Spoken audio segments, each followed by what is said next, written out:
déplace-toi, bouge-toi, en groupe, regarde ta coupe, de blanc, un temps, nous rencontrer, sans oublier le café, sans lait, regarde ton corps hors du blanc. Mélange culture et littérature, sois critique et empathique, mais attention à la dimension, ta posture est ouverture et ton écoute t'envoûte.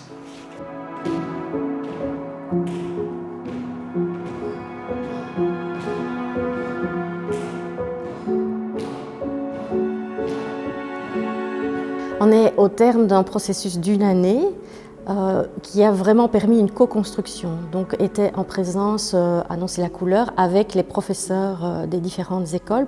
C'est 4 agrégations de 4 écoles artistiques supérieures qui se sont rassemblées pour co-créer un parcours de 3 jours qui permet de faire du lien entre art et citoyenneté mondiale. Donc la question de départ était moi, enseignant, citoyen, artiste, qu'est-ce que je fais avec ce bagage au sein de ma classe?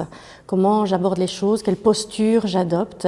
Et donc ces 3 jours-là permettaient de poser la question de la posture du professeur.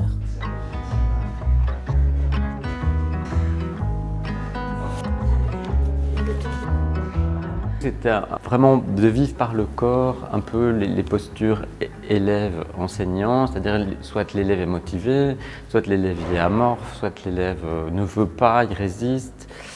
Voilà, et ça c'était vraiment intéressant de voir un peu, vraiment de vivre corporellement qu'est-ce qui se passe. L'objectif c'est vraiment de questionner l'invisible de la posture et la posture invisible. Donc c'est tant dans la pédagogie utilisée que dans la gestion de l'espace, la gestion de son corps dans l'espace classe. Et qu'est-ce qu'on induit la domination patriarcale, est-ce qu'on induit de l'hégémonie, voilà. Quels sont les messages que inconsciemment et consciemment on véhicule au travers de notre posture d'enseignant. C'était la domination par la culture dominante en fait.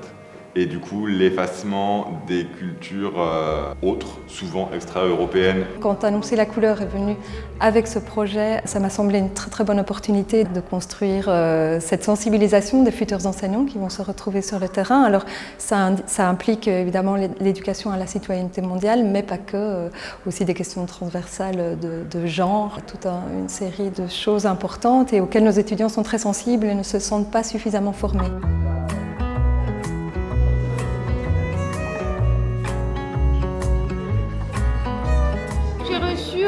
Des médias et des discours politiques, peut-être comme ça on met vraiment tout le blabla ensemble. J'ai reçu l'image des corps repoussants. De corps repoussants. Ils ne sont pas attirants, ils ne sont pas nobles. C'est ce qu'ils montrent. Voilà. Oui. Ils montrent il n'y a pas de noblesse de corps. J'ai voulu amener la fonction politique que la poésie peut avoir. Comment on amène une poésie à être politique? À quel endroit la poésie se retrouve politiquement correcte ou incorrecte?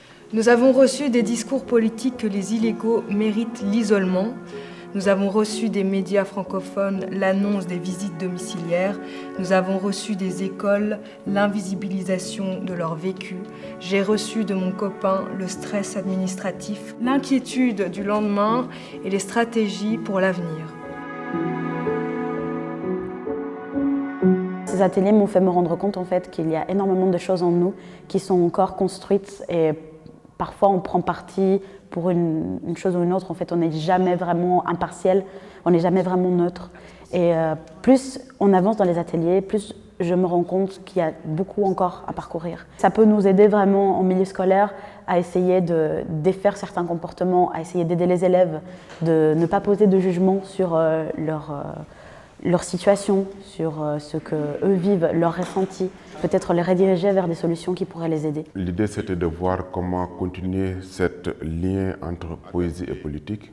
On n'a pas tourné autour, on a dit les choses telles qu'elles sont, comment ça se passe, pour que ça puisse aussi faire un choc et attirer vraiment leur attention par rapport au futur, comment ils peuvent faire et par quels moyens aussi ils peuvent s'adapter par rapport à des situations.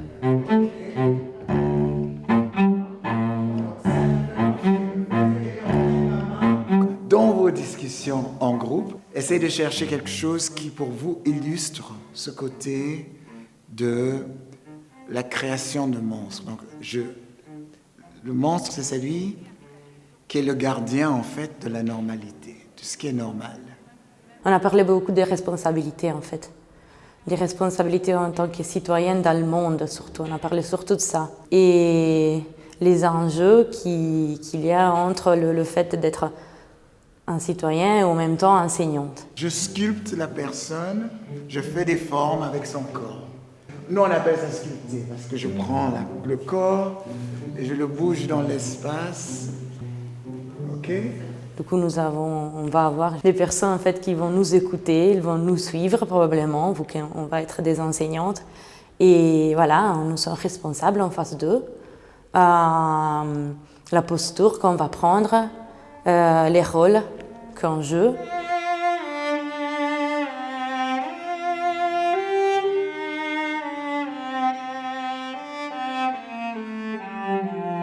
C'est très différent de ceux qu'ils ont rencontrés au conservatoire jusqu'ici.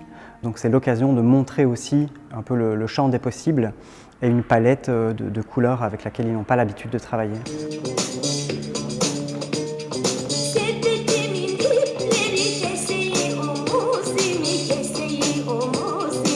L'atelier s'appelle Les couleurs du son. Je leur fais écouter une playlist de chansons du monde, plus étranges les unes que les autres. Et donc la consigne, c'est qu'ils doivent trouver le pays d'origine de la chanteuse ou du chanteur, le style musical, et ils doivent aussi faire l'exercice de savoir à quoi ça les ramène au niveau personnel. Alors, qui s'y colle? Moi j'avais pensé instrumentalement, Inde, Maroc, Liban, et des choses comme ça. Et puis je pense que c'est Inde, c'est la langue. Enfin, grâce à la langue, je pense que c'est Inde. Avant conflit, avant discussion, avant incompréhension, il faut aussi tenir compte de ça, que chacun vient de quelque part, chacun a des racines qui sont différentes des autres. Et donc faire un peu l'impasse sur ses a priori et essayer de tenir compte de ça, au moins d'aller écouter ce que chacun a en soi, quoi. Il y a un petit débriefing après, certains débats, entre nous ou avec les autres professeurs ou animateurs. C'est surtout le fait quand on donne un cours, il y a pas mal de choses à anticiper, de varier les sources. Parce que quand on entend différentes histoires humaines qui pourraient nous arriver dans notre classe, on se dit attention à ce que je dis, attention aux mots que j'utilise, attention à ma préparation de cours, à comment je vais animer la séance, comment je vais expliquer les choses, quels mots je vais utiliser. Il y a plein de sujets qui peuvent parfois être un peu sensibles, qui sont abordés.